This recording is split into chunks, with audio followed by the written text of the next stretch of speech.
اگر آپ کا تعلق قبائلی پختونخوا یا پختونخوا کے دیگر علاقوں سے نہیں ہے تو اس وقت ایک خبر جس کا شاید آپ کو علم بھی نہ ہو وہ مولانا خان زیب کے حوالے سے ہے۔ آج شام کو کیونکہ وہ گھر گھر جا کے ایک ایک گھر کا دروازہ کھٹکا کر یہ بتا رہے تھے لوگوں کو کہ امن کے لیے باہر نکلنا پڑے گا آپ کو پیس کی بات کرنی ہے، آپ کو ہتھیار نہیں اٹھانے۔ اور 13 تاریخ کو انہوں نے اعلان کر رکھا تھا کہ ایک جرگہ اکٹھا کیا جائے گا جس میں امن کے لیے ریلی کیا جائے گا۔ تو اپنے اسی ایکٹیویزم کے لیے جب وہ وہاں پر موجود تھے تو ان کو گولیوں سے چھلنی کر دیا گیا۔ اور آپ یقین کیجئے کہ جو ویژولز ہیں وہ دیکھے نہیں جا رہے، اتنے تکلیف دہ ہیں جب ان کے بچے جس طرح چیخ چیخ کر رو رہے ہیں اور ان کو یقین نہیں آ رہا کہ یہ کس طرح ہوا ہے۔ اور یہ پہلی بار نہیں ہے۔ الزام تو یہ لگتا ہے ہمیشہ کہ لیفٹ کے لوگ اور سیکولر لوگ اور یہ فری تھنکر لوگ جو ہیں یہ باغی ہو جاتے ہیں، لیکن یہاں تو اب علماء دین تک بات بھی آ چکی ہے۔ مفتی منیر شاکر صاحب کے ساتھ کیا ہوا اب سے 3-4 مہینے پہلے یہ بھی آپ کو معلوم ہے، اور اب کیا ہوا ہے یہ بھی آپ کو معلوم ہے۔ ANP کہہ رہی ہے کہ وہ FIR درج کرے گی، ٹھیک ہے، اور یہ وہ انسان ہے جس کو کتاب سے بھی محبت تھی، جو کہ پبلش رائٹر تھا، 450 صفحوں کی کتاب لکھی جس نے ان کی تاریخ کے اوپر، اور اس کے علاوہ اس کی گاڑی میں بھی جب اس کو گولیوں سے چھلنی کیا تو ایک کتاب پڑھی ہوئی تھی پختونخوا کے وسائل سے متعلق، جو کہ خون سے آپ کو لال ہوئی ہوئی دکھائی دے گی، صحیح ہے۔ اور قصور کیا ہے اگر آپ دیکھیں، قصور صرف یہ ہے کہ امن کی بات کی جا رہی ہے، کیونکہ خان زیب ان لوگوں میں سے نہیں تھا جس نے ہتھیار اٹھا لیے اور اس نے کہا کہ ایک آدھ ایریا میں میرے حوالے کر دو سارا کچھ، چند کو میں مار دوں گا، اپنا کاروبار بھی چلاؤں گا، آرام سے کھائیں گے سارے، صحیح ہے۔ نہ اس کا تعلق کسی پنجاب کی ریڈیکل پارٹی سے تھا جو یہاں پہ سڑکوں پہ آ کے موٹر وے کو آگ لگا دیں پھر بھی کوئی کچھ نہیں کہتا ان کو، چیف جسٹس کو دھمکیاں دیں تب بھی کوئی کچھ نہیں کہتا ان کو، اور نہ ہی وہ طالبان میں سے ایک تھے جو کہ کچھ بھی کرتے پھرے۔ ان کی ویڈیوز آئیں گی کہ رات کو جنوبی پشتونخوا میں دیگر علاقوں میں دندناتے پھریں گے اور کوئی پولیس والا، کوئی لا انفورسمنٹ یا گنڈا پور صاحب کی حکومت کا فرد کسی کی جرت نہیں ہوگی کہ ان کو ہاتھ لگائیں، کبھی سوات سے ری سرفیس ہو جائیں گے، کبھی کہیں سے نکل آئیں گے۔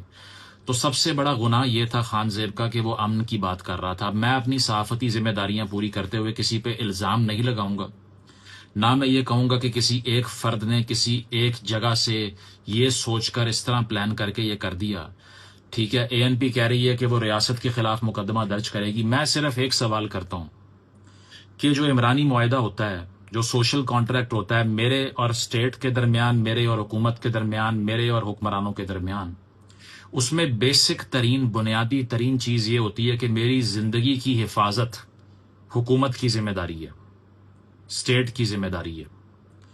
چاہے کسی نے کیا، دہشت گرد نے کیا، پراکسی نے کیا، طالبان نے کیا، نان اسٹیٹ ایکٹر نے کیا، جس نے بھی کیا، ان کو بچانے کی ذمہ داری کس کی تھی؟ صرف یہ سوال ہے۔ اور یہ آپ کو معلوم ہے کہ ایک لمبی تاریخ ہے پختونخوا کے اندر لوگوں کی لاشیں اٹھانے کی۔ سنید داوڑ کی طرح کے لڑکے جب چھٹیاں منانے کے لیے اپنے گھر جاتے ہیں لاش واپس آتی ہے، صحیح ہے۔ اور اس کے علاوہ آپ کو میں متعدد نام لے سکتا ہوں، بتا سکتا ہوں جن کے ساتھ یہی عمل پیش آیا۔ پیغام ہم کیا دے رہے ہیں پختونخوا کے نوجوانوں کو؟ کیا پیغام دے رہے ہیں کہ امن کی بات کرو گے تو یہ رزلٹ ہے اس کا، پیس کی بات کرو گے تو یہ رزلٹ ہے اس کا۔ میسج یہ جا رہا ہے۔ لوگ وہاں پر بیٹھ کے احتجاج کر رہے ہیں، جتنی مذمت اس کی جائے وہ کم ہے۔ میں خود جو ویژولز دیکھ کے شاید اتنی زیادہ پریشانی مجھے ریسنٹلی نہیں ہوئی جو میں نے ان کی لاش دیکھ کر جب مجھے یہ اندازہ ہوا کہ یہ وہ انسان تھا جو آنے والی نسل جو پختونخوا کی ہے اس کو امن کی بات بتا رہا ہے، ان کے ہاتھ میں کتاب پکڑا رہا ہے، اور ایک عالم دین ہے۔ اگر آپ کو یہ لگتا ہے کہ میں کوئی لیفٹ کا پروپیگنڈا کرنے کے لیے یہاں پر آیا ہوں، تو یہ چیز ہے کہ تحقیقات ہونی چاہیے، پتہ چلنا چاہیے کون اس کا ذمہ دار ہے اور کب ہم نے امن دینا ہے پختونخوا کے عوام کو۔ کس بات پہ ایکٹیویزم کیا جا رہا تھا؟ صرف امن کی خاطر، وسائل کے حوالے سے اویئرنیس دی جا رہی تھی، ٹھیک ہے۔ KP گورنمنٹ جو ہے مائنز اینڈ منرل ایکٹ تو لے آتی ہے اپنی اسمبلی کے اندر، لیکن یہاں پر پیس انشور نہیں کر سکتی کیونکہ ریٹ ہی نہیں ہے، سب کو معلوم ہے اس بات کا۔ کہ ان کے ہاتھ میں ہی کچھ نہیں. تو بات یہ ہے کہ اگر ہم نے اس سلسلے کو نہ روکا جس میں خان زیب صاحب کی طرح کے لوگ جو کہ امید ہیں اگلی جنریشنز کی، ان کا جب یہ حشر ہوگا تو کس پہ رلائے کریں گے؟ اس کے بعد میں یہ سوال ہے. اس کی انڈیپینڈنٹ انویسٹیگیشن ہونی چاہیے. پختونخوا کے عوام کی زندگی کا تحفظ یقینی بنانا ریاست کی بنیادی ذمہ داری ہے. اگر ان کو کوئی یہ کہے کہ یہ تو وہی طالبان ہیں جن کو لوکل سپورٹ کرتے ہیں، بالکل جھوٹ اور غلط بات کر رہا ہے.